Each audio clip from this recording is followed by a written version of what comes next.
चुप करके बैठो। अरे आज यहाँ बैठे हुए हो, हवाई जहाजों में चलते हो और उनमें चलते हो, किसने दिए, किसने बनाए? आज स्कूल कॉलेज यूनिवर्सिटी किसने बनाए? IIT किसने बनाई? MMT किसने बनाई? जिसमें आज आप दिखाई दे रहे हो। क्या किया है 6 साल में? केवल भारत को तोड़ने की कोशिश की है, भारत को बांटने की कोशिश की है और कुछ नहीं किया है। मोहम्मद गौरी को किसने बुलाया था? किसने कहा था दिल्ली में आग बंद करने के लिए? कौन जयचंद था? महाराणा प्रताप जब हल्दी की घाटी में लड़ रहे थे, किस राजा ने उसकी मदद की अकबर के खिलाफ से? सुनो, एक भील जाति के लोगों ने महाराणा प्रताप का साथ दिया था, कहाँ थे तब? आज बात करते हैं देश को आजाद कराने के लिए अहिंसा का पाठ पढ़ाया। आप क्या जाने अहिंसा, जो लाठी लेके तो ट्रेनिंग देते हैं। कोई भी आपके प्रधानमंत्री के खिलाफ, आपके गृह मंत्री के खिलाफ, उनकी नीतियों के खिलाफ बोले, वो देशद्रोही हो गया है। 6 साल के बच्चों को भी नहीं आप तो छोड़ रहे, आप क्या करेंगे? श्रीमती विप्लव ठाकुर जी। माननीय उपाध्यक्ष जी, धन्यवाद।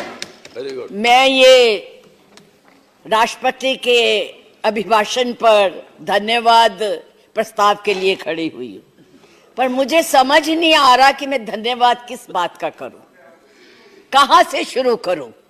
मुझे लगता है, आप अब चुप रहिए, मुझे लगता है बैठकर इंटरवेन न करें आप। मुझे लगता है कि एक कुशल गृहिणी अपना ट्रंक उसको पेंट करके अपनी पुरानी चीजें उसमें डाल देती है, यही इस अभिभाषण में है।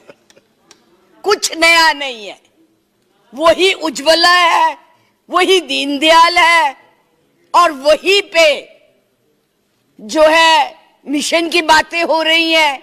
बेरोजगारी की कोई बात नहीं है, महंगाई की कोई बात नहीं है, क्योंकि इनको उसकी चिंता ही नहीं है। ये नौजवानों के लिए कुछ करना ही नहीं चाहते। आज विद्यार्थी जो पूरे देश में झंडा लेके खड़े हैं, उनको अपने भविष्य का फिक्र है कि हम डिग्री तो ले लेंगे पर नौकरियां कहां से लाएंगे, क्योंकि इस अभिभाषण में उसका कोई जिक्र ही नहीं है। ये अभिभाषण ऐसे लगता है जैसे मुंगरी लाल के सपने दिखाए जा रहे हैं। मुंगरी लाल के 2014 में भी दिखाए थे, अभी भी दिखाए रहे हैं। अभी राणा जी बोल के गए, राणे कि जी कांग्रेस भी मैनिफेस्टो देती थी, हमने करके दिखाया है। आज अगर आप गरीबी की रेखा से नीचे देखें तो लोगों का हुआ है। अरे आज यहाँ बैठे हुए हो, हवाई जहाजों में चलते हो और उनमें चलते हो, किसने दिए, किसने बनाए? आज स्कूल कॉलेज यूनिवर्सिटी किसने बनाए? IIT किसने बनाई? MMT किसने बनाई? जिसमें आज आप दिखाई दे रहे हो। क्या किया है 6 साल में? केवल भारत को तोड़ने की कोशिश की है, भारत को बांटने की कोशिश की है और कुछ नहीं किया है। बस वही करो। आज आप लोग इस देश को इस तरह से बांटना चाहते हैं। कुछ नहीं है, ना महिलाओं के लिए है। आज पूरी महिलाएं जो है इस चिंता में हैं कि हमारा भविष्य ठीक है, हम सुरक्षित हैं, वहां उनको कुछ दिया नहीं जा रहा। और मैं ये कहना चाहूंगी कि मैं पूछना चाहती हूं, क्योंकि आप बहुत इतिहास के बखे हुए हैं, मोहम्मद गौरी को किसने बुलाया था? किसने कहा था दिल्ली में आग बंद करने के लिए? कौन जयचंद था? कौन जयचंद था? महाराणा प्रताप जब हल्दी की घाटी में लड़ रहे थे, किस राजा ने उसकी मदद की अकबर के खिलाफ में? बैठ जाइए, बैठो, चुप करके बैठो। सुनो मैडम, प्लीज आप चेयर को एड्रेस करें मैडम, प्लीज।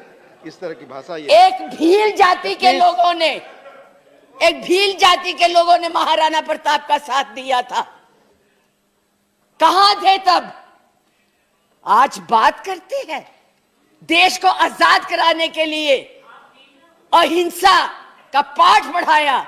आप क्या जाने अहिंसा, जो लाठी लेके तो ट्रेनिंग देते हैं। आज लाठी की जगह बंदूक और रिवॉल्वर आ गए हैं। और हमने सिखाया आपको हिंसा, आपने सिखाया है जनता को हिंसा, नफरत पर बोले, इधर बोले, और चेयर को एड्रेस करें प्लीज। आप चेयर को एड्रेस करें। और आज तो मैं उपाध्यक्ष जी देशद्रोही की भी परिभाषा पूछना चाहती। क्या है देशद्रोही की परिभाषा? किसको देशद्रोही कहते हैं? मुझे याद है जब कम्युनिस्ट पार्टी ने भारत की आजादी को नहीं माना था, 4 साल के लिए बैन कर दी थी, लेकिन उनको देशद्रोही नहीं कहा था। नेहरू ने, सरकार ने देशद्रोही नहीं कहा था। पंडित नेहरू के खिलाफ लोकसभा में वाजपेयी जी बोलते थे, उनको देशद्रोही नहीं कहा था।